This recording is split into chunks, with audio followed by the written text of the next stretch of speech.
ආයුබෝවන් දුෂානීස් diary YouTube channel එකට ඔයාලා හැමෝම ගොඩක් ආදරයෙන් පිළිගන්නවා. අද මම ගෙනාවේ ඔයාලා ගොඩාක් දෙනා මගෙන් ඉල්ලපු රෙසිපි එකක්. ඒ තමයි මාළුපාන්. බේකරියෙන් ගේනවා වගේම රසට soft එකට අපිට දැන් මේ මාළුපාන් ගෙදරදීම හදන්න පුළුවන්. ලොකු වියදමක් යන්නෙත් නැහැ. සෞඛ්‍ය ආරක්ෂිතව හදාගන්න පුළුවන්. අනිත් එක තමයි මේ වගේ කෑමක් හදලා පවුලේ අයව ඔයාලට සතුටු කරන්න පුළුවන්. එහෙනම් අපි දැන් බලමු මේ මාළුපාන් රසට හදාගන්නේ කොහොමද? අවශ්‍ය වෙන අමුද්‍රව්‍ය මොනවද කියලා.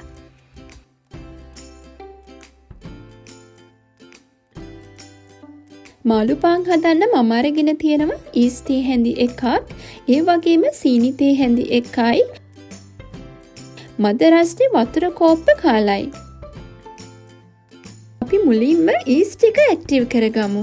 අපි ගත්ත මද රස වතුර කෝප්ප කාලට සීනි ටිකත් ඊස් ටිකත් එකතු කරගන්නවා. ඊළඟට හැන්දකින් හොඳට මේ වගේ මිශ්‍ර කරගන්න. සීනි ටිකත් ඊස් ටිකත් හොඳින් මිශ්‍ර කරගෙන අපි මේක හොඳින් වහලා ඊස් ටික ඇක්ටිව් වෙන්න විනාඩි 10ක් තියාගන්නවා. ඊස් ටික ඇක්ටිව් වෙනකන් අපි බලමු මාළුපාන් හදන්න අවශ්‍ය වෙන අනිත් අමුද්‍රව්‍ය මොනවද කියලා. මම මෙතන අරගෙන තියෙනවා පාන් පිටි ග්‍රෑම් 250ක්, දිය කරගත්ත බටර් මේස හැඳි 2යි,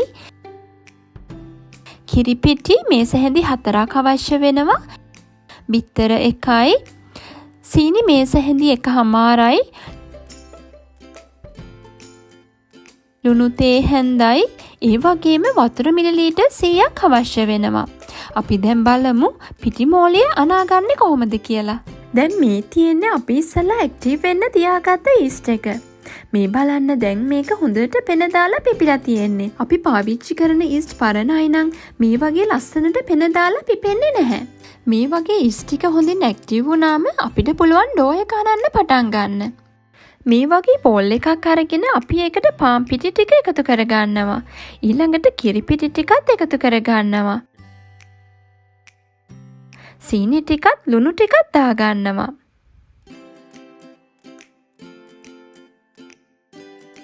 දැන් අපි ඉස්සෙල්ලා ඇක්ටිව් කරගත්ත ඊස්ට් මිශ්‍රණයත් එකතු කරගන්නවා.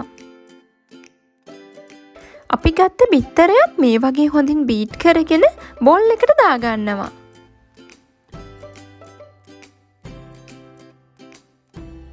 ඊළඟට වතුර මිලිලීටර් 100ක් එකතු කරගන්නවා. දැන් මේ වගේ ස්පැචුලා එකකින් හොඳට මේ වගේ මිශ්‍ර කරගන්න.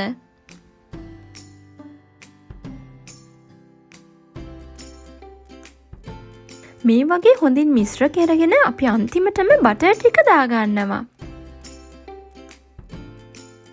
නැවතත් හොඳින් මේ වගේ කලවම් කරගන්න. මේ වගේ පිටි ටික හොඳින් ගුලියක් වගේ එකතු වෙගෙන එද්දි අපි ස්පැචුලා එක ඉවත් කරලා අතින් හොඳට මේ වගේ පිටි මෝලිය අනා ගන්නවා.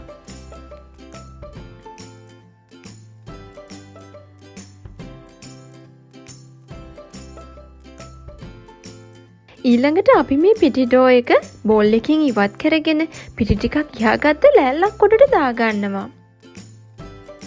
දැන් අතින් හොඳට අපි මේක නීට් කරගන්න ඕනි. විනාඩි 20ක් වගේ හොඳට මේක සොෆ්ට් වෙනකන් අපි මේක නීට් කරගන්නවා.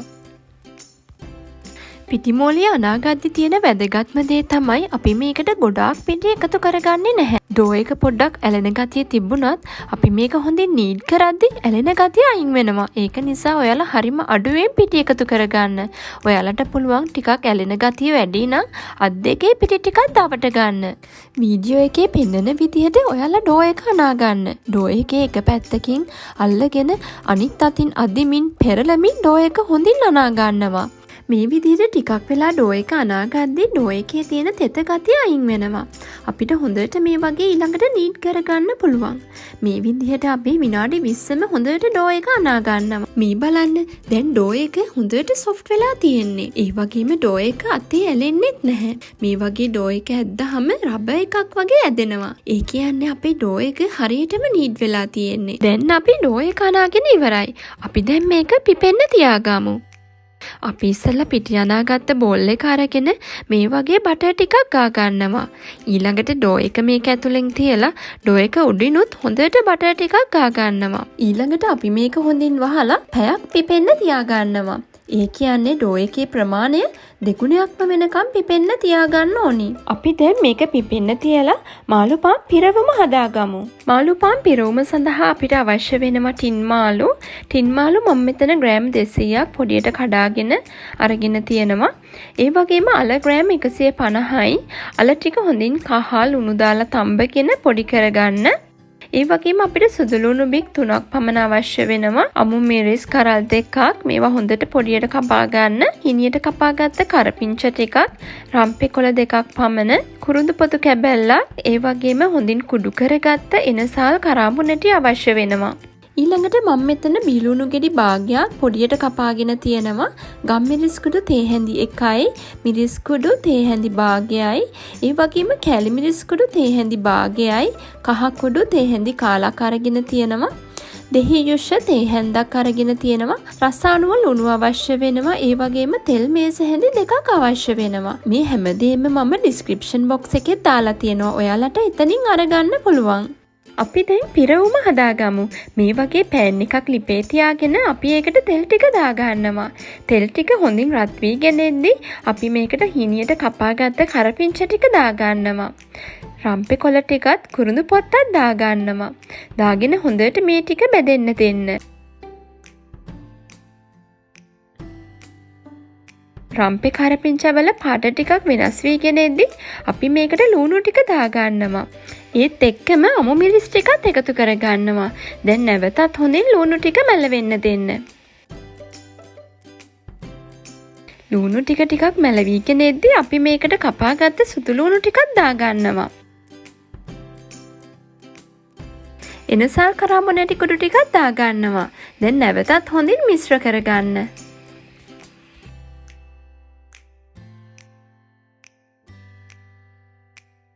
ලුණු ටික තෙලෙන් හොඳට මැලවුණාම අපි ඒකට ගම් මිරිස් කුඩු, මිරිස් කුඩු, කෑලි මිරිස්, ඒ වගේම කහ කුඩු ටිකත් එකතු කරගන්නවා. මේ වෙලාවේදී මම ලුණු තේ හැඳි භාගයකොත් එකතු කරගන්නවා.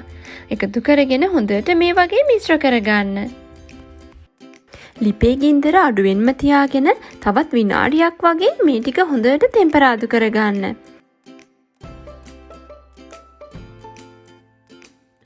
ඊළඟට අපි මේකට පොඩි කරගත්ත ටින් මාළු ටිකක් දාගන්නවා. නැවතත් හොඳින් මිශ්‍ර කරගන්න.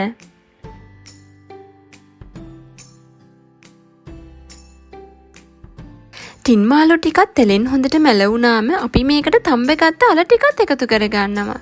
නැවතත් හොඳින් මිශ්‍ර කරගන්න. මේ විදිහට අල ටිකත් එකතු කරගෙන තවත් විනාඩියක් වගේ හොඳින් උයා ගන්නවා. දැන් අපි මාළුපාන් පිරවුම හදාගෙන ඉවරයි. මේ වෙලාවේදී අපි ලිප ඔෆ් කරලා දෙහියුෂ ටිකත් රස බලලා ලුණු අවශ්‍ය නම් ලුණු ටිකකුත් දාගන්නවා.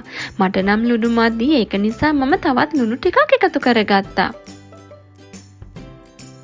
මේ විදිහට හදාගත්ත මාළුපාන් පිරවුම අපි දැන් හොඳටම නිවෙන්න තියාගන්නවා. මේ තියෙන්නේ අපි ඉස්සෙල්ලා පිපෙන්න තියාගත්ත ඩෝ එක. මේ බලන්න මේක දැන් දෙගුණයක් වෙන්න පිපිලා තියෙන්නේ. මගේ මේ පිටිමෝලිය පිපෙන්න පැය 1යි කාලක් වගේ ගත වුණා. ඊළඟට මම මේ විදිහට අතින් හොඳට තද කරලා ඩෝ එකේ තියෙන වාතය ඉවත් කරගන්නවා. ඊළඟට අපි මේසෙරුට දාගෙන ලස්සනට අතින් රවුම් හැඩයට හදාගන්නවා. ඊළඟට අපි මේක අතින් ටිකක් පැතලි කරගන්නවා. ඩෝ ස්ක්‍රේප් එකක් එහෙමත් නැත්නම් පිහියක් අරගෙන අපි මේ පැතලි කරගත්ත ඩෝ එක සමාන කොටස් 6කට කපා ගන්නවා. සාමාන්‍යයෙන් මේ කපා ගන්න කොටසක බර ග්‍රෑම් 65ත් 70ත් අතර වෙනවා. මේ විදිහට කපාගත්ත පිටි කොටස් අරගෙන අපි ඊළඟට බෝල හදා ගන්නවා. වීඩියෝ එකේ පෙන්වන විදිහට පිටි කොටසේ කොන් ටික ඔක්කොම යටට හිටින්න ලස්සනට බෝල කරගන්නවා. ඊළඟට මෙන්න මේ වගේ මේසෙට තියලා අතින් පොඩ්ඩක් කරකවනවා. එහෙම වුණාම ඔයාලට ලස්සනට පිටි බෝල ටික හදාගන්න පුළුවන්.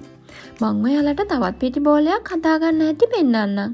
ඉස්සෙල්ලා වගේම අපි පිටි කොටස කොන් ටික යටට හිටින්න හදාගෙන මේ වගේ අතින් හොඳට තද කරගන්නවා. ඊළඟට පිටි බෝලේ මේස උඩ තියලා අතින් මෙන්න මේ වගේ හොඳින් කරකවනවා. මේ විදිහට හදාගත්ත පිටි බෝල ටික අපි පිටි ටිකක් තවරගත්ත ලෑල්ලක් උඩින් තියාගන්නවා. ඊළඟට නැවතත් හොඳින් වහලා අපි මේක විනාඩි 20ක් පිපෙන්න තියාගන්නවා. දැන් මේ හරියටම විනාඩි 20කට පස්සේ මේ තියෙන්නේ අපි ඉස්සෙල්ලා හදාගත්ත මාළුපාන් පිරවුම. මේක දැන් හොඳින් නිවිලා තියෙන්නේ. ඒ වගේම අපි ඉස්සෙල්ලා පිපෙන්න තියාගත්ත පිටි බෝල ටිකත් හොඳට පිපිලා තියෙන්නේ. අපිට පුළුවන් දැන් මාළුපාන් ටික හදාගන්න. අපි ගත්ත පිටි බෝලයක් අරගෙන මෙන්න මේ වගේ පිටි බෝලේ උඩ පැත්ත යටට තියෙන විදිහට මේස උඩින් තියාගන්නවා. ඊළඟට අපි ඇඟිලි තුඩු වලින් තද කරලා මේ වගේ පිටි බෝලේ දිගහැර ගන්නවා. පිටි බෝලේ මැදින් මේ විදිහට තද කරන්න යන්න එපා. එහෙම වුණොත් මාළුපාන් එක බේක් වෙද්දි මැද ලස්සනට ඉස්සලා හිටින්නේ නැහැ. ඒක නිසා වටේ විතරක් මේ වගේ අතින් තද කරලා ලස්සනට රොටිය වගේ දිගහැර ගන්න. ඊළඟට අපි හදාගත්ත පිරවුම මේකෙන් තියාගන්නවා. මේ වගේ තියාගත්ත පිරවුම අපි අතින් ලස්සනට ත්‍රිකෝණයක් වගේ හිටින්න හදාගන්නවා. මේ වගේ එක පැත්තකින් උස්සලා අපි මේක මැදට වඩා චුට්ටක් එහාට වෙන්න නවා ගන්නවා. ඊළඟට අනිත් පැත්තත් මේ වගේ නවා ගන්නවා. ඊළඟට අපි යට පැත්ත හොඳට ඇදලා මේ වගේ උඩින් තියාගන්නවා. මේ විදිහට තුන් පැත්ත නවාගෙන අපි මේක අනිත් පැත්ත හරව ගන්නවා. අනිත් පැත්තට තියලා ඔයාලට පුළුවන් ලස්සනට මේකේ ත්‍රිකෝණ හැඩය අතින් හදාගන්න. මෙන්න මේ විදිහට ලස්සනට හැඩය හදාගන්න. මම ඔයාලට තවත් එකක් හදාගන්න විදිය පෙන්වන්නම්. පිටි බෝලයක් අරගෙන පිටි බෝලේ උඩ පැත්ත යටට හිටින විදිහට මේ වගේ තියාගන්නවා. ඊළඟට ඇඟිලි තුඩු වලින් තද කරලා මේ වගේ පිටි බෝලේ වටේට අපි දිගහැර ගන්නවා. පිටි බෝලේ මැද මේ විදිහට තද කරන්න යන්න එපා. මේ වගේ ලස්සනට දිගහැර ගත්තට පස්සේ අපි ඒක උඩින් පිරවුම තියාගන්නවා. පිරවුමේ හැඩය ත්‍රිකෝණයක් වගේ එන්න ඔයාලට පුළුවන් නම් තියාගන්න. ඊළඟට එක පැත්තක් හොඳට මේ වගේ ඇදලා නවා ගන්නවා. අනිත් පැත්තත් හොඳට ඇදලා ඊට උඩින් තියාගන්නවා.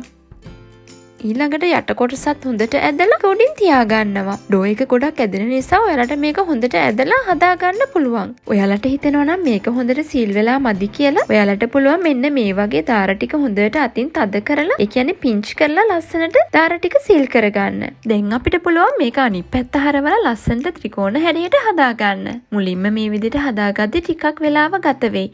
ඒ වුණාට මේක හොඳට පුරුදු වුණාම ඔයාලට හරිම ලේසියෙන් හදාගන්න පුළුවන්. මේ විදිහට හදාගන්න මාළු පාන් ටික අපි බේකින් පේපර් එකක් දාගත්ත තැටියක් උඩින් තියාගන්නවා. මම මේ විදිහට තවත් ඩෝ එකක් හදාගත්තා. මම මේ මාළුපාන් 12ම එකපාර බේක් කරගන්නවා. ඔයාලා මාළුපාන් ටික තැටියේ තියාගද්දි මාළුපාන් අතර ටිකක් පරතරේ හිටින්න තියාගන්න.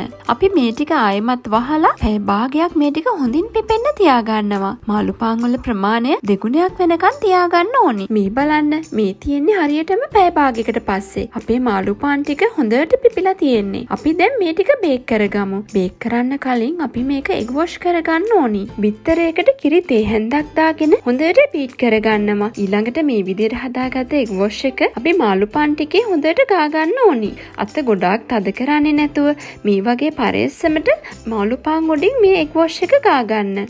මේ විදිහට එග් වොෂ් කරගත්ත මාළුපාන් ටික අපි දැන් oven එකට දාගන්නවා.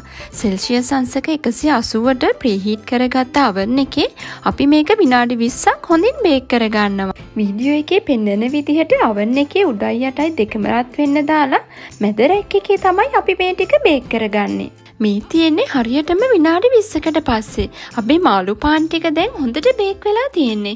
අපි දැන් මේ ටික oven එකෙන් එළියට අරගන්නවා. මේ විදිහට oven එකකින් ගත්ත buns වලින් ඊළඟට අපි බටර් ටිකක් ගා ගන්නවා. oven එකකින් ගත්ත ගමන්ම රස්නේ පිටින්ම ඔයාලා බටර් ගා ගන්න ඕනි. ඊළඟට අපි මේ ටික නැවතත් වහලා විනාඩි 10ක් තියාගන්නවා. මේ විදිහට තියාගත්තාම අපේ මාළුපාන් වල soft ගතිය තවත් ගොඩක් වැඩි වෙනවා. ඉතින් මේ තියෙන්නේ අපි හදාගත්ත රසම රස මාළුපාන්. කඩෙන් ගේනවා වගේම හරිම ලස්සනට තියෙනවා. ඒ වගේම හොඳ සුවඳකුත් එනවා. මේ බලන්න ඔයාලට පේනවා ඇති මාළුපාන් එක යට ලස්සනට බේක් වෙලා තියෙනවා. ඒ වගේම ඇතුළ හොඳ සොෆ්ට් එකට තියෙනවා. මේ වෙලාවේදී මුළු ගෙදරම සුවඳයි. ඉතින් මං හිතනවා ඔයාලත් මේ රෙසිපි එක try කරලා රසවත්ව මාළුපාන් ගෙදරදිම හදයි කියලා. ඉතින් ඔයාලා මේ වීඩියෝ එකට කැමති නම් like එකක් දාන්න, share කරන්න. ඒ වගේම දුෂානිස් ඩයරි YouTube channel එකට subscribe වෙන්න අමතක කරන්න එපා. ඔයා මේ වීඩියෝ එක try කරොත් අනිවාර්යෙන්ම දුෂානිස් ඩයරි Facebook fan page එකට photos share කරන්නත් අමතක කරන්න එපා. අපි ආයෙමත් මේ වගේ රසවත් වීඩියෝ එකකින් හමු වෙමු. ඔයාලා හැමෝටම සුබ දවසක්.